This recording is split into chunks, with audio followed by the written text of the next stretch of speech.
তোমার নালিশটা কি? চেয়ারম্যান সাহেব, আমি এই মোকলেসের কাছে 120 টাকা পাই অনেকদিন ধরে।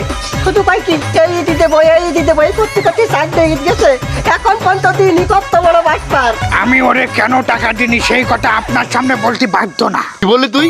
ও আমি যে ঘাট তেরা এটা এই এলাকার সবাই জানে, কিন্তু চেয়ারম্যান সাহেব আপনি যে চাল চুরি করেন, গম চুরি করেন, বিধবা ভাতার টাকা মাইরে খান, এই কথা কিন্তু এই এলাকার কেউ জানে না। এই 2টা থাপ্পড়ের জন্য তোর জরিমানা 1000 টাকা। ঠিক টাকা? না না চেয়ারম্যান সাহেব, এটা কিন্তু ঠিক হচ্ছে না, কমায় দিতে হবে।